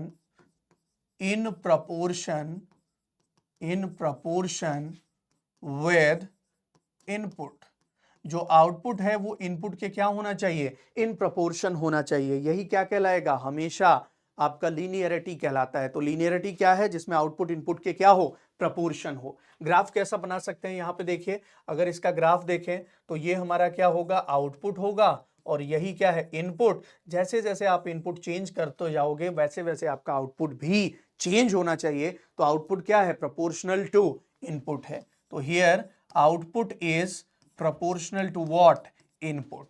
और इसी का अगर आपका ग्राफ लीनियर होगा तो हमेशा इसी का स्लोप क्या बताएगा, सेंसिटिविटी के बारे में बताएगा। तो यहां पर अगर देखा जाए कि जो स्लोप है बेटा, एक चीज ध्यान देना, यहां पर जो स्लोप है, अगर आपका ये लीनियर है तो यहां पर जो स्लोप होगा, यही स्लोप क्या बताएगा, इसकी सेंसिटिविटी बताएगा। क्या बताएगा बेटा, यही स्लोप इसकी सेंसिटिविटी के बारे में बताएगा। तो हमेशा ध्यान रखना कि अगर आउटपुट इनपुट प्रोपोर्शन होगा तो जो भी स्लोप होगा वही स्लोप क्या बताएगा, इसकी सेंसिटिविटी बताएगा। मतलब change in output to the change in input. Clear है बेटा, कोई भी दिक्कत यहां पे? और इसी सेंसिटिविटी को हम स्केल फैक्टर भी कहते हैं। तो चलिए यहां पर लीनियरिटी भी हमें पता चल गई। छोटे छोटे डेफिनेशन है जो कि एग्जाम में पूछे जाते हैं। नॉर्मली आप देखेंगे कि एग्जाम में आपको मिलान करने के लिए आता है, लिस्ट 1 और लिस्ट 2 रहता है। यहां पर आपकी कैरेक्टरिस्टिक्स होंगी और उसके डेफिनेशन होंगे, और इनको मैच करने के लिए आता है, हमेशा पूछा जाता है इनको मैच करने के लिए। तो उससे इसमें सबसे अच्छा होता है कि आपको सारी चीजें, छोटे छोटे डेफिनेशन पता होनी चाहिए। और मैंने आपको पहले भी बताया कि यार ये पूरा कंप्रिहेंसिव कोर्स है, आपको अलग से कोई भी बुक पढ़ने की जरूरत नहीं है बेटा। मार्केट से कोई भी मटेरियल, कूड़ा कचरा खरीदने की जरूरत नहीं है। आपको यहाँ पे जो भी मिल रहा है वो मोर देन सफिशिएंट है किसी भी एग्जाम को फोड़ने के लिए। वो बहुत ही इंपॉर्टेंट है, आपको केवल यही पढ़ना है।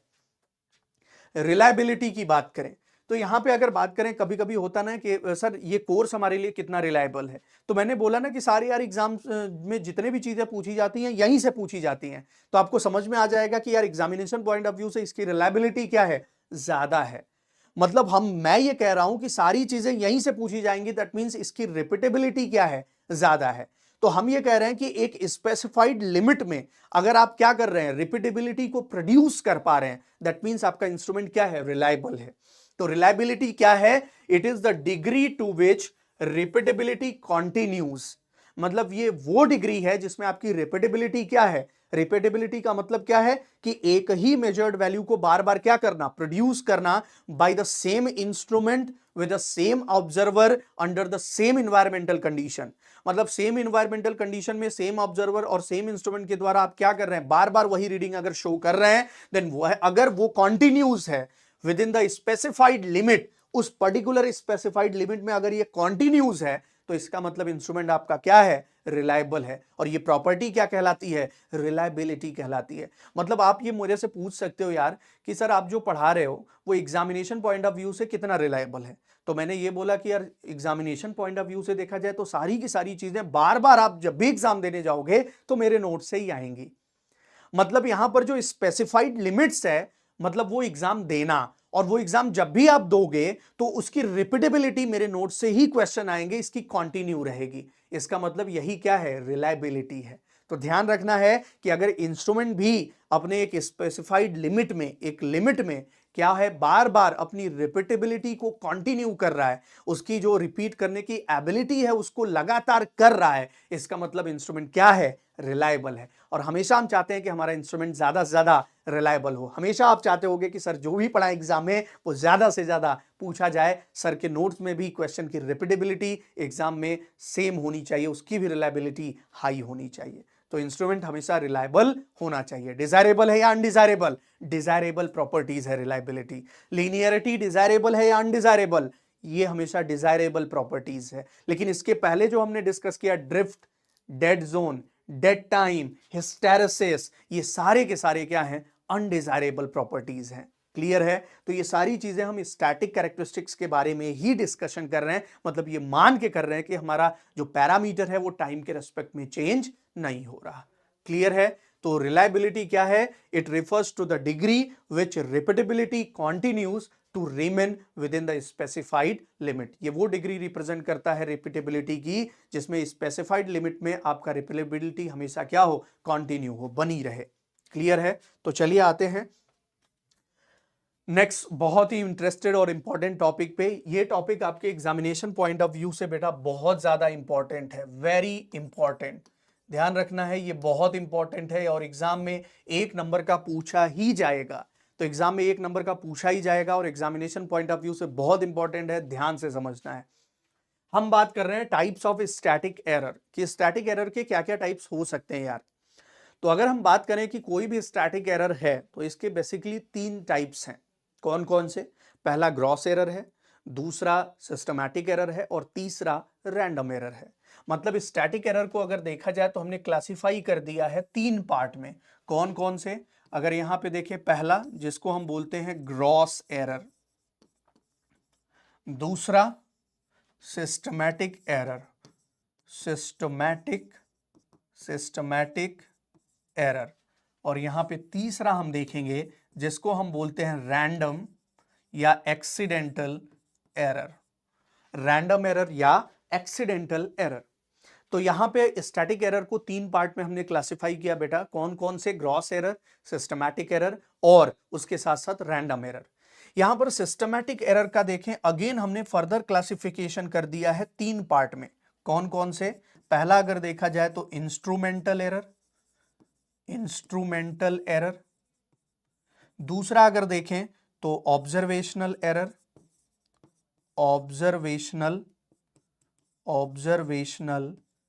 एरर, और तीसरा अगर देखें तो इसको हम बोलते हैं इन्वायरमेंटल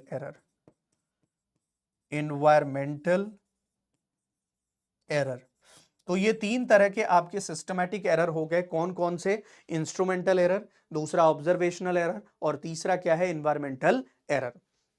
यहां पर अगर देखा जाए तो हम 1 बाय 1 इन सारे एरर को डिस्कस करेंगे। अभी आपको क्या समझना है, स्टैटिक एरर कितने पार्ट हो गए? स्टैटिक एरर के बेसिकली 3 पार्ट हो गए, ग्रॉस एरर, सिस्टमैटिक एरर और रैंडम एरर।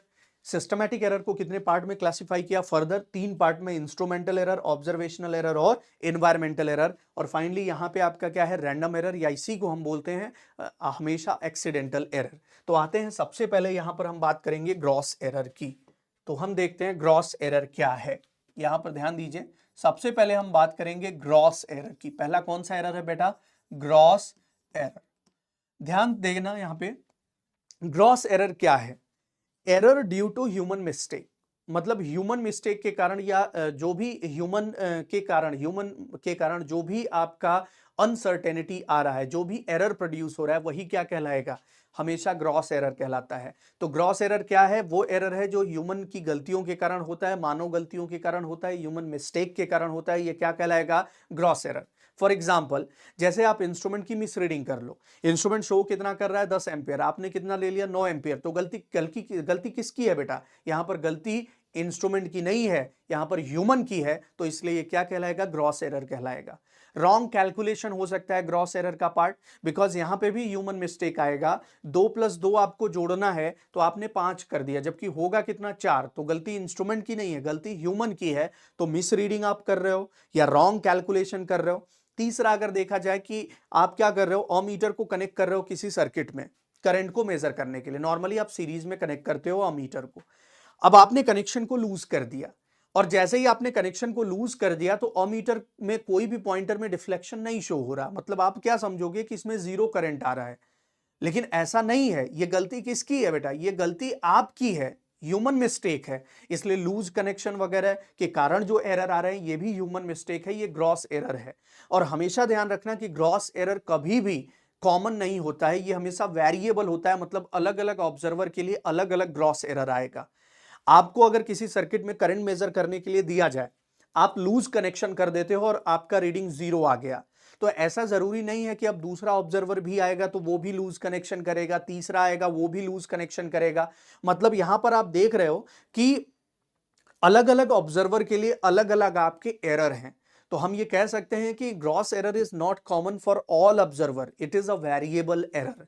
और हमेशा ग्रॉस एरर को अगर मिनिमाइज करना है तो आपको कीन ऑब्जर्वेशन करना होगा, मतलब कोई भी ऑब्जर्वेशन आप करो तो हमेशा अटेंशन से। अगर आप अटेंशन हटा देते हो तो हमेशा क्या आ जाएगा? ग्रॉस एरर आ जाएगा। क्लियर है? इसको खत्म नहीं किया जा सकता, हाँ इसको कम किया जा सकता है। वो कैसे? बाय कीन ऑब्जर्वेशन या अटेंटिव ऑब्जर्वेशन से आप इसको खत्म कर सकते हैं। तो ग्रॉस एरर बेटा क्या है? Error due to human mistake. क्या लिख सकते हैं यहां पर? ग्रॉस एरर क्या है? It is the error due to human mistake, human mistakes. Human mistakes के कारण जो एरर आए वो क्या है? ग्रॉस एरर कहलाएगा। फॉर एग्जाम्पल क्या हो सकते हैं? रॉन्ग कैलकुलेशन कौन सा पार्ट होगा? ग्रॉस एरर का। नेक्स्ट अगर देखा जाए तो मिसरीडिंग आप कर रहे हो, गलत रीडिंग ले रहे हो, मिसरीडिंग ऑफ द इंस्ट्रूमेंट, ये हमेशा क्या कहलाएगा? ग्रॉस एरर कहलाएगा। नेक्स्ट उसके बाद अगर देखें लूज कनेक्शन, ये भी इंस्ट्रूमेंट की गलती नहीं है बेटा, ये आपकी गलती है, तो लूज कनेक्शन भी क्या कहलाएगा? हमेशा ग्रॉस एरर कहलाएगा। इम्प्रॉपर एप्लीकेशन, ऑमीटर है आप वहां पे क्या यूज कर रहे हो? वोल्ट मीटर यूज कर रहे हो। वोल्ट मीटर है आप वहां पे क्या यूज कर रहे हो? अमीटर यूज कर रहे हो। तो ये गलती इंस्ट्रूमेंट की नहीं है, ये गलती आपकी है। तो हम ये कह सकते हैं improper application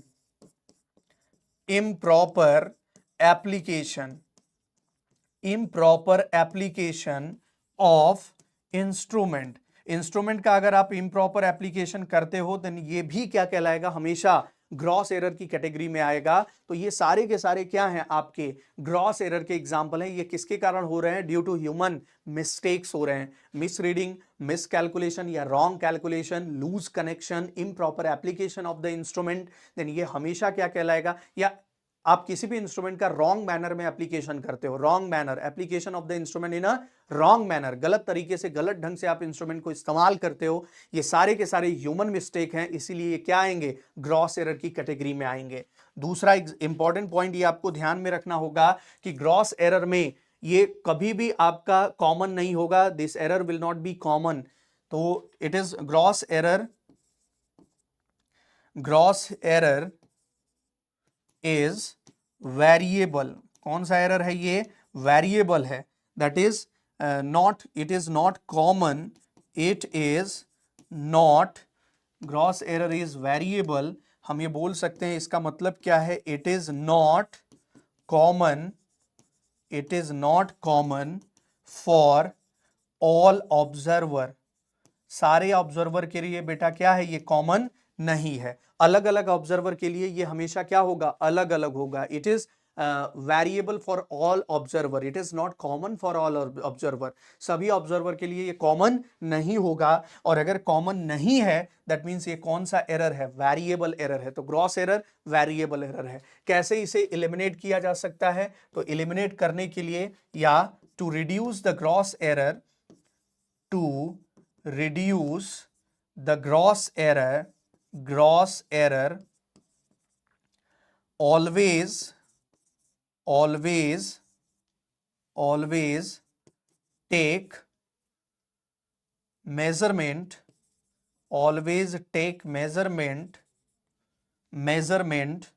with keen observation। ध्यान रखना है, आप हमेशा कीन ऑब्जर्वेशन के साथ ही हमेशा मेजरमेंट लीजिए ताकि आप ग्रॉस एरर को क्या कर सकें? रिड्यूस कर सकें। तो हम ये कह सकते हैं, to reduce the gross error always take measurement with keen observation. हमेशा जब भी आप मेजरमेंट आपको लेना है तो आप कीन ऑब्जर्वेशन के साथ ही ग्रॉस एरर को मिनिमाइज कर सकते हैं। अलग अलग ऑब्जर्वर के लिए अलग अलग ग्रॉस एरर हो सकते हैं, एग्जाम्पल मैंने आपको बता दिया है। और उसके साथ साथ अगर देखा जाए तो ये कॉमन नहीं है, इसलिए इसको वेरिएबल एरर बोलते हैं। क्लियर है? तो पहला ये ग्रॉस एरर के बारे में आपको समझ में आया। Error due to human mistake, misreading, wrong calculation, improper application of the instrument, ये सारे के सारे किस कैटेगरी में आएंगे बेटा? ग्रॉस एरर की कैटेगरी में आएंगे। नेक्स्ट अगला देखते हैं बेटा, दूसरा अगर हम बात करें तो दूसरा हमारा है सिस्टमैटिक एरर। कौन सा एरर है बेटा?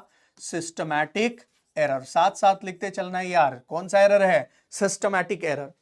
अगर हम सिस्टमैटिक एरर की बात करें यहां पर, तो इसमें 3 तरह के एरर है, मैंने आपको पहले भी बताया। पहला कौन सा एरर है? Instrumental error. कौन सा एरर है? Instrumental error. इसका मतलब अगर हम बात करें कि इंस्ट्रूमेंट में कोई कमियां हो, उस इंस्ट्रूमेंट की कमियों के कारण जो एरर आ रहा है वही कहलाएगा इंस्ट्रूमेंटल एरर। जैसे इंस्ट्रूमेंट शॉर्ट कमिंग्स हो जाए, मतलब आप मेजरमेंट कर रहे हो, अचानक स्प्रिंग क्या हो जाए? टूट जाए। तो जितने भी इंस्ट्रूमेंट होंगे मेजरमेंट करते समय अगर स्प्रिंग टूट जाएगा तो पॉइंटर 0 इनिशियल पोजीशन पे आ जाएगा या फुल स्केल पे चला जाएगा। लेकिन अगर पीएमएमसी होगा, परमानेंट मैग्नेट मूविंग कॉइल, तो वहां पे पॉइंटर 0 इनिशियल पोजीशन पे आ जाएगा। ये सारी चीजें हम देखेंगे आगे, बहुत घबराने की जरूरत आपको नहीं है, ये सारी चीजें हम डिस्कस करेंगे। बट यहां पे मैं ये बताना चाह रहा हूं कि यहां पे दिक्कत किसकी है? इंस्ट्रूमेंट की शॉर्ट कमिंग्स हुई, मतलब उसका स्प्रिंग वगैरह टूट गया या उस पे एजिंग इफेक्ट आ रहा है, उसकी स्टिफनेस धीरे धीरे कम हो रही है। परमानेंट मैग्नेट आप यूज कर रहे हो वहां पे और एजिंग इफेक्ट के कारण उसका मैग्नेटिक फील्ड क्या हो रहा है? वीक हो रहा है। तो उसकी वीक ऑपरेटिंग फील्ड स्प्रिंग के टूटने के कारण, मतलब कोई भी इंस्ट्रूमेंट शॉर्ट कमिंग्स हो रही हैं, उसके कारण जो एरर प्रोड्यूस हो रहा है वो इंस्ट्रूमेंटल एरर कहलाएगा। उसके साथ साथ अगर देखें लोडिंग इफेक्ट के कारण जो एरर आ रहा है, फ्रिक्शनल एरर के कारण, हिस्टैरिसीस एरर के कारण, ये सारे के सारे कौन से एरर कहलाते हैं? इंस्ट्रूमेंटल एरर कहलाते हैं। तो हम ये कह सकते हैं कि इंस्ट्रूमेंटल एरर क्या है? सीधे एग्जांपल लिखेंगे, इंस्ट्रूमेंट शॉर्ट कमिंग्स के कारण, इंस्ट्रूमेंट शॉर्ट कमिंग्स के कारण जो एरर आ रहा क्या कहलाएगा? Instrumental error. उसके साथ साथ अगर देखें तो एजिंग इफेक्ट कौन सा एरर है? इंस्ट्रूमेंटल एरर है। नेक्स्ट अगर देखा जाए तो फ्रिक्शनल एरर,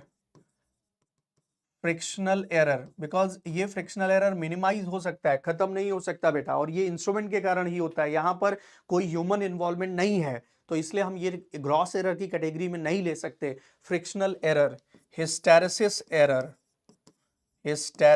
एरर, लोडिंग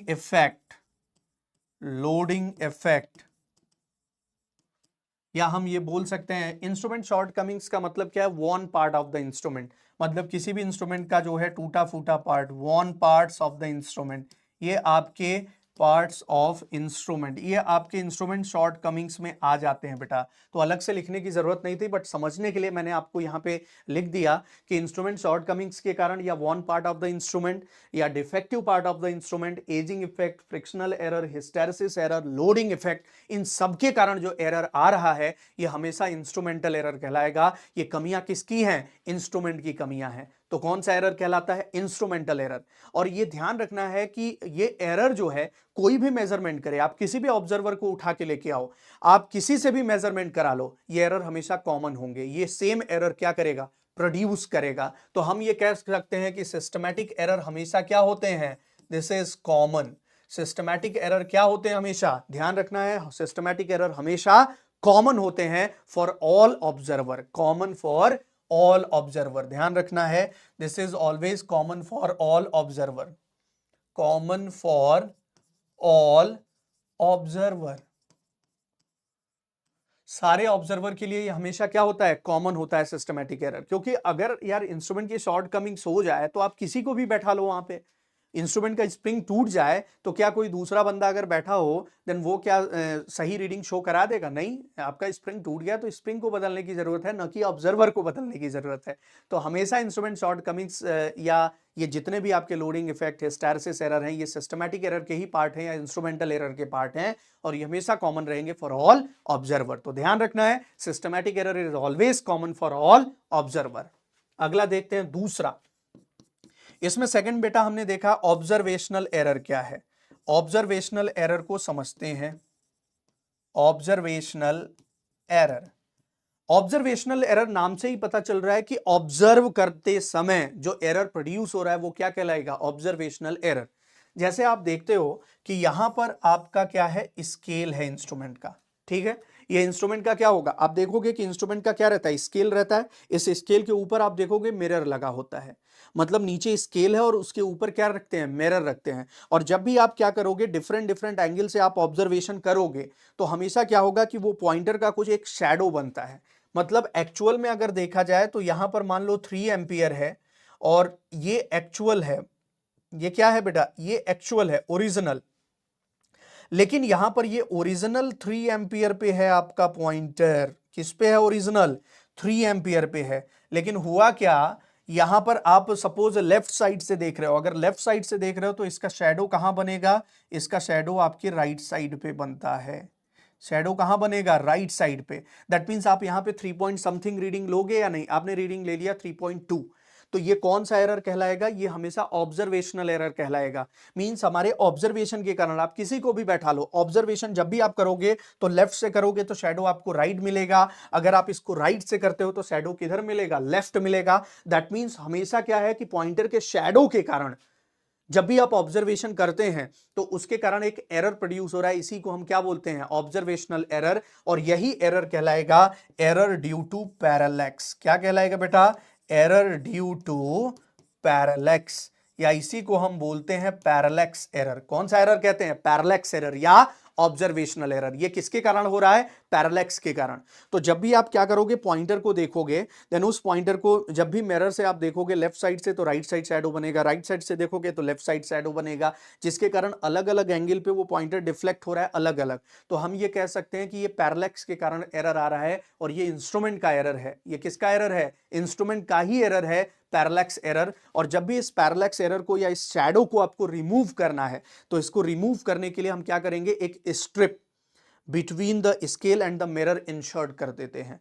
तो bye inserting the strip between the scale and the mirror हम इस शैडो को एलिमिनेट कर सकते हैं। तो ध्यान रखना है कि to eliminate the shadow, to eliminate the shadow, the shadow a strip is placed between scale and mirror। ध्यान रखना है, हम नॉर्मली क्या करते हैं, एक मिरर स्ट्रिप को प्लेस कर देते हैं between the scale and the mirror.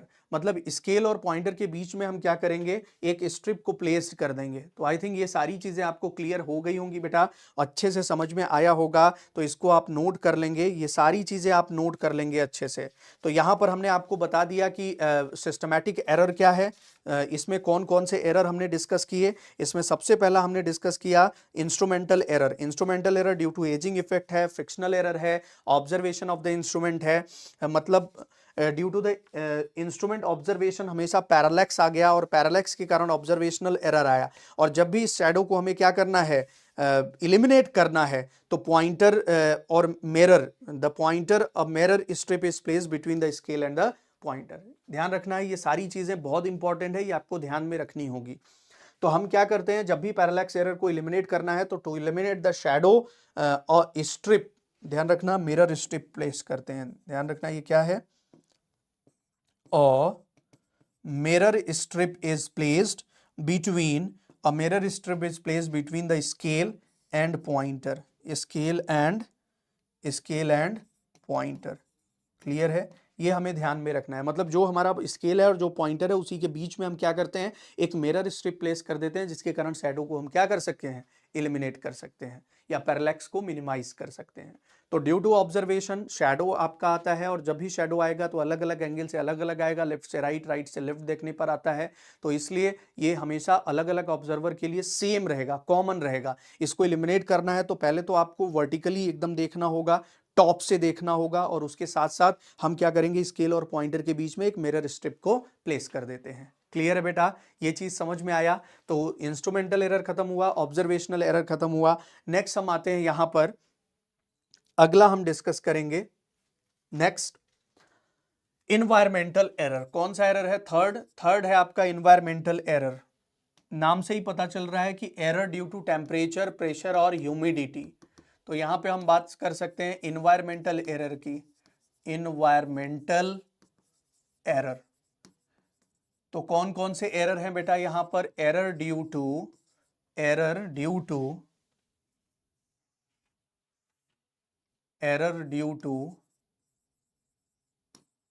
Temperature, error due to temperature,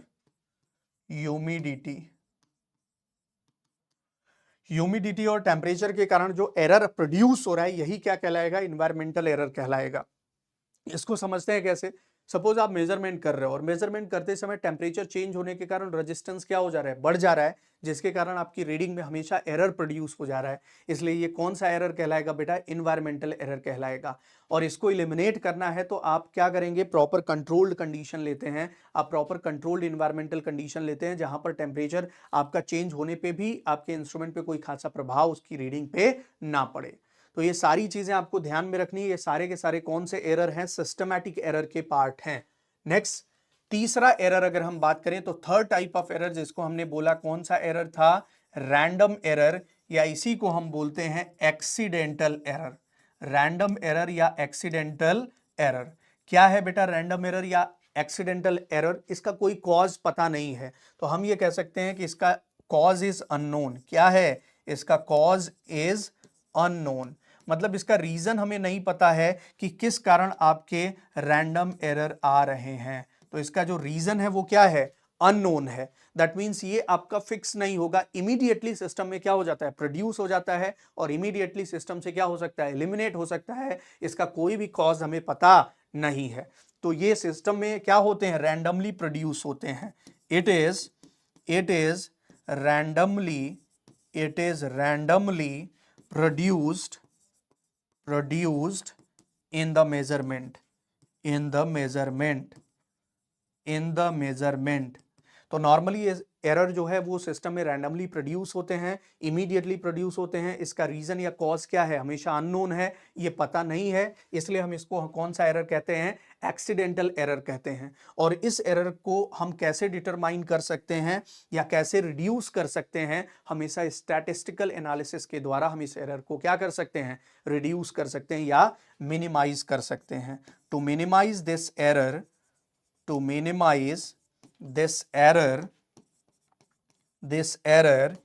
statistical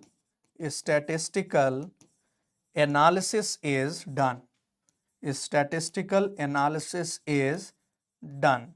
मतलब इस एरर को अगर मिनिमाइज करना है तो हमें स्टैटिस्टिकल एनालिसिस डन करनी होगी या स्टैटिस्टिकल एनालिसिस करनी होगी। क्लियर है?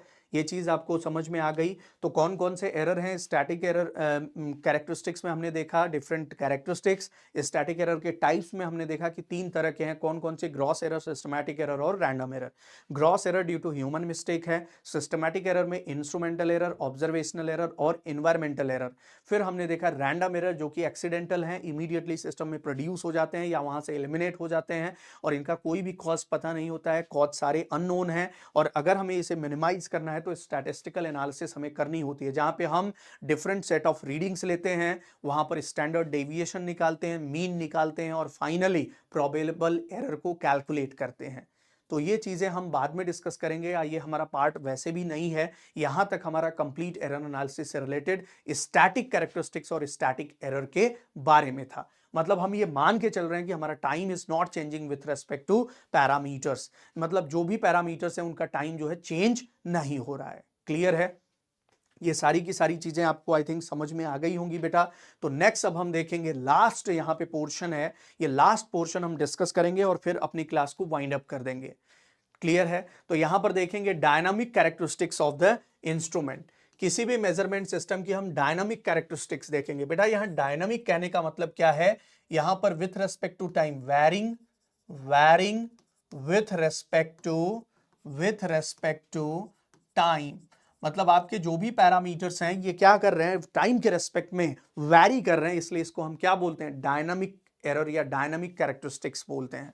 तो नॉर्मली जो डायनामिक कैरेक्टरिस्टिक्स होती हैं वो क्या क्या हो सकती हैं? स्पीड ऑफ रिस्पॉन्स हो सकता है, लैग हो सकता है, फिडेलिटी हो सकता है, डायनामिक एरर हो सकते हैं। ये चारों पैरामीटर कौन से हैं? डायनामिक कैरेक्टरिस्टिक्स हैं इंस्ट्रूमेंट की। कौन कौन से? Speed of response, lag, Fidelity और डायनामिक एरर।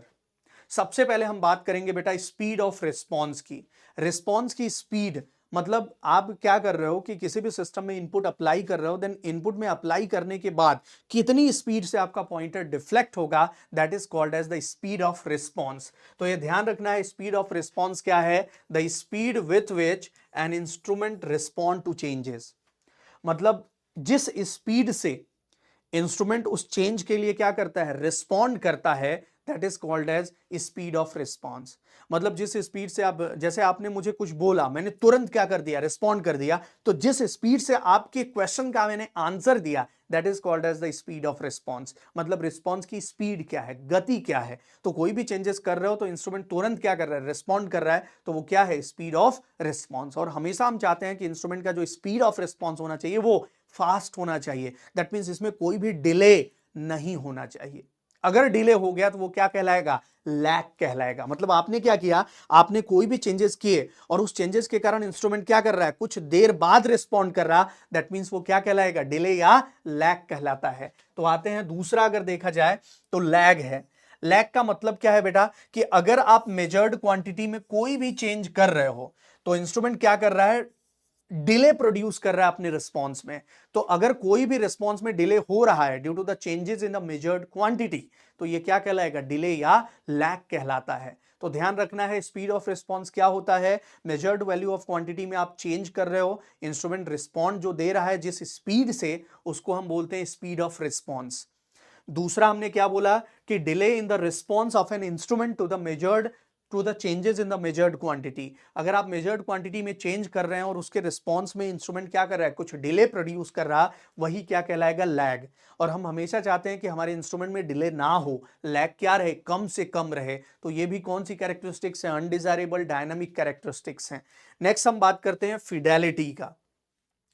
फिडेलिटी का मतलब क्या है, इसको हम समझते हैं। नॉर्मली हम बात करते हैं कि fidelity is basically an ability of the system to respond the output in the same form as the input।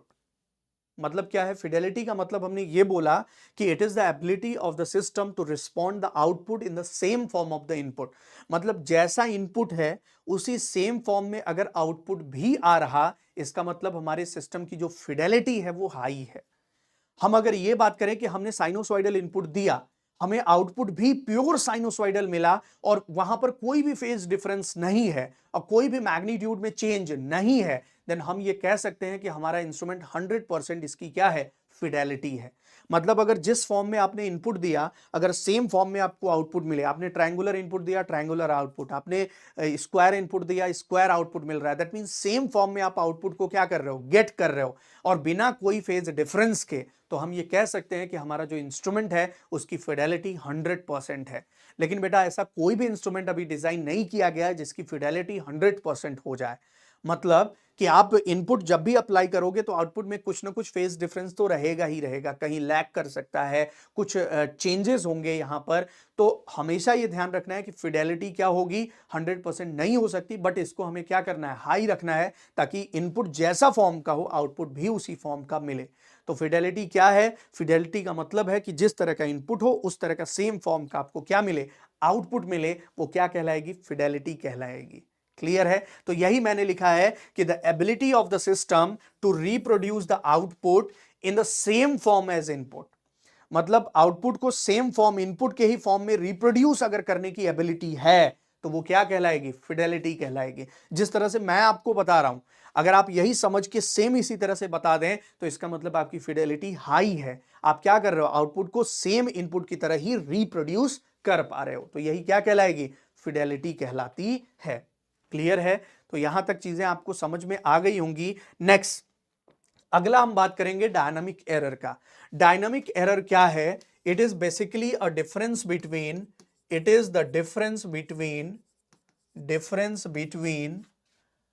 measured value measured value, difference between the measured value changing with respect to time, measured value changing with respect to time and its true value, it's true value. कहने का मतलब क्या है कि normally जो measured value है जो कि टाइम के रेस्पेक्ट में क्या हो रहा है, चेंज हो रहा है, और ट्रू वैल्यू के बीच का डिफरेंस ही क्या कहलाता है, आपका डायनामिक एरर कहलाता है। याद रखें स्टैटिक एरर में हमने बताया कि it is the difference between measured value and true value, but वो ध्यान देना कि वहां पे जो मेजर्ड वैल्यू है वो टाइम के रेस्पेक्ट में चेंज नहीं हो रही है, लेकिन यहां पर ये measured value with respect to time क्या हो रही है, चेंज हो रही है। तो हम ये कह सकते हैं कि मेजर्ड वैल्यू जो टाइम के रेस्पेक्ट में चेंज हो रही है उसके और ट्रू वैल्यू के बीच का जो डिफरेंस है या अंतर है वही क्या कहलाता है, डायनामिक एरर कहलाता है।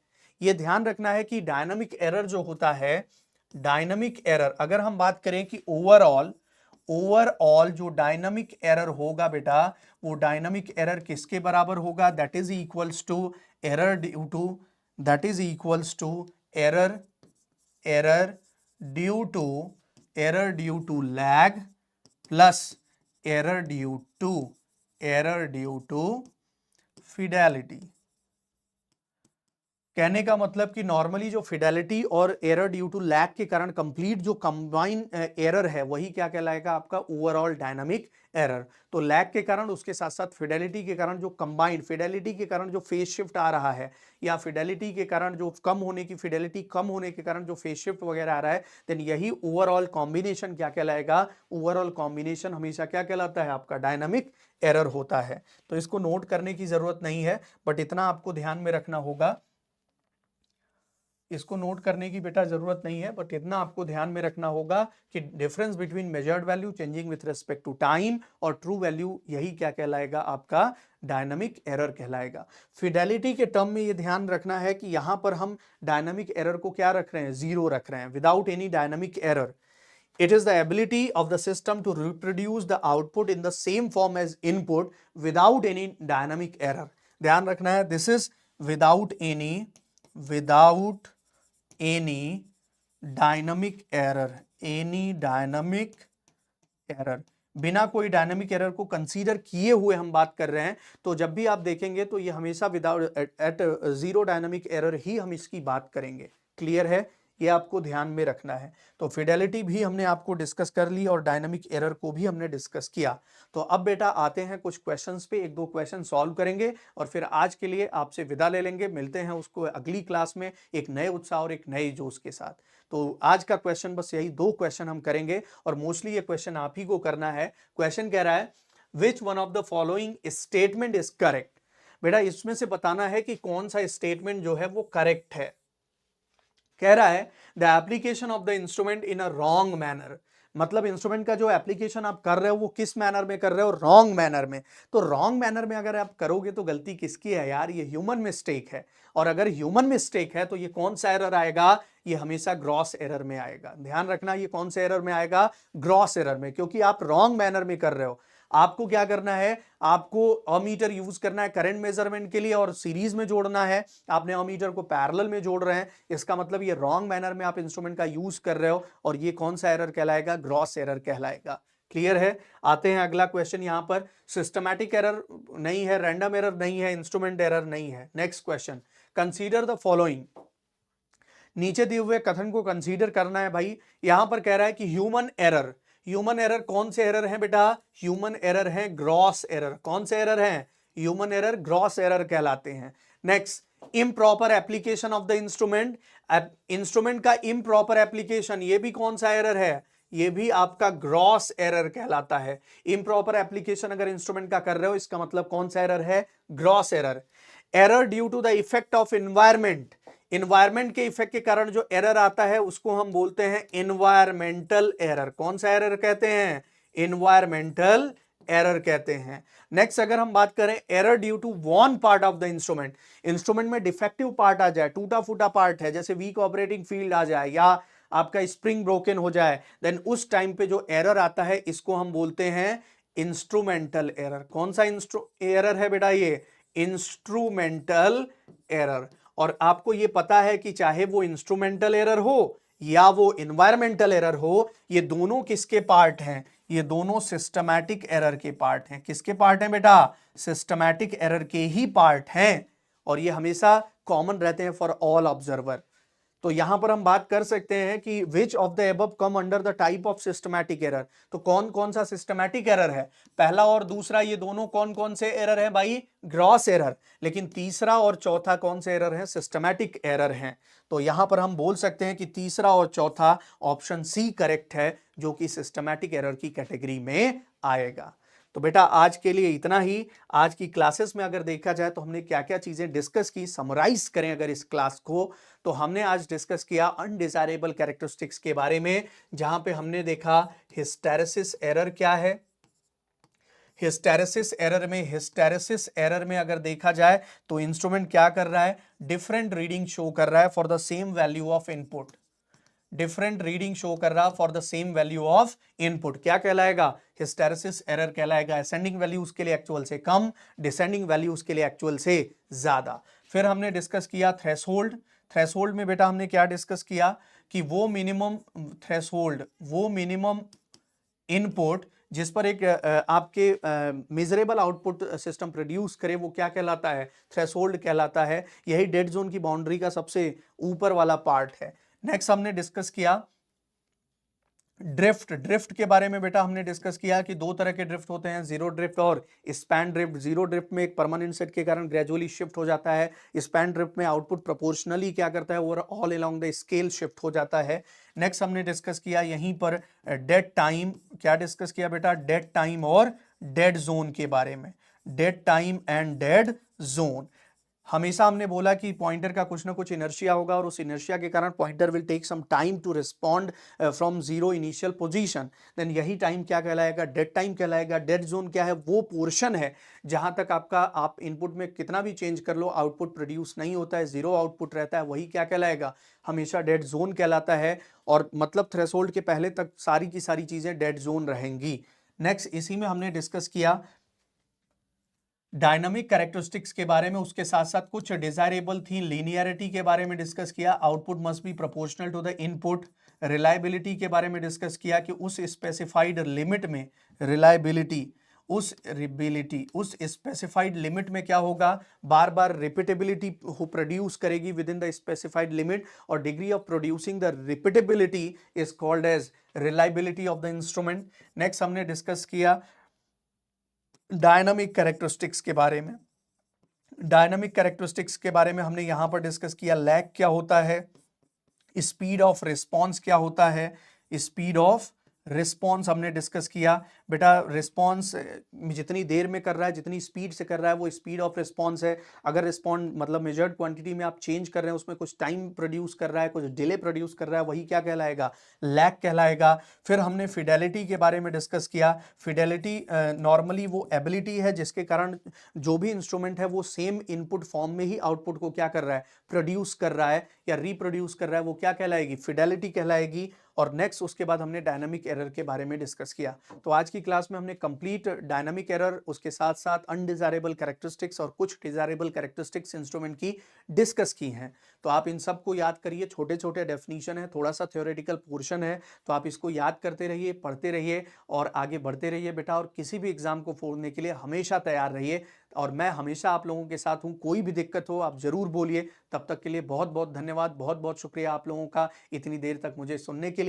और अच्छे से पढ़िए, आगे बढ़ते रहिए और किसी भी एग्जाम को फोड़ दीजिए।